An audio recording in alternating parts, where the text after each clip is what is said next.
ముందు fried onions అయితే చేసుకుని పక్కన పెట్టుకోవాలి.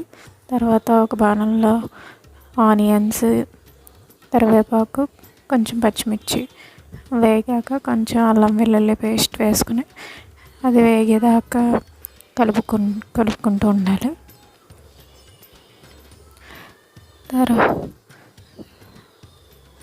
తర్వాత మన ఇంట్లో ఉండే కూరగాయలన్నీ వేసుకోవాలి. నేనైతే బంగాళదుంప, క్యారెట్, బీన్స్, కాలీఫ్లవర్ అయితే వేసుకున్నాను.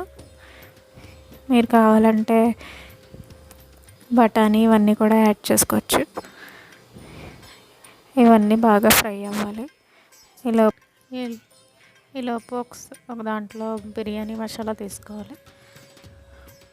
రైస్కి వాటర్ వేడి చేసుకుని దాంట్లో బిర్యానీ మసాలా వేసుకోవాలి. రైస్ని కూడా కొంతసేపు నానబెట్టుకోవాలి. తర్వాత ఒక పెరుగు తీసుకొని దాంట్లో పసుపు, కొంచెం కారం, కొంచెం గరం మసాలా,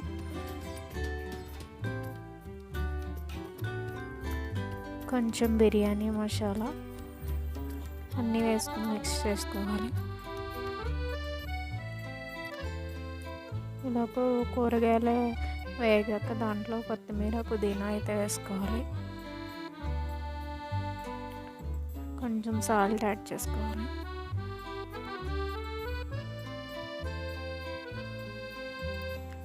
ఇప్పుడు మనం తయారు చేసుకున్న పెరుగుది వేసుకోవాలి దాంట్లో. ఇది బాగా ఫ్రై అవ్వాలి. కొంచెం కావాలంటే వాటర్ వేసుకుని కొంచెం గ్రేవీలా చేసుకోవాలి. వెజిటేబుల్స్ అయితే నీళ్ళు అయితే మరిగాక బియ్యం అయితే యాడ్ చేసుకోవాలి. ఇదైతే 90% ఉడకాలి. అన్నం అనేది 90% ఉడికాక పక్కన మనం తయారు చేసుకున్న గ్రేవీలో అయితే ఈ రైస్ని యాడ్ చేసుకోవాలి. రైస్ని కొంచెం కొంచెం వేసుకుని అడ్జస్ట్ చేసుకుంటూ ఉండాలి.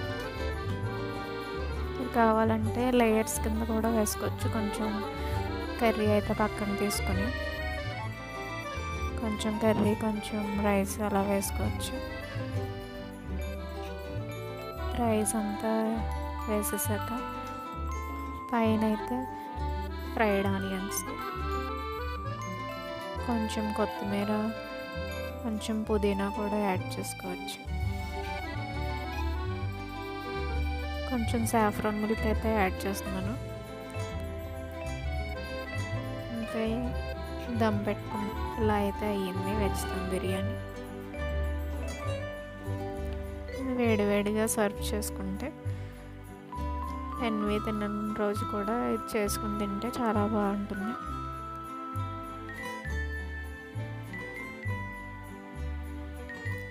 ఆనియన్, నిమ్మకాయ రైతాతో తింటే చాలా బాగుంటుంది. Thank you.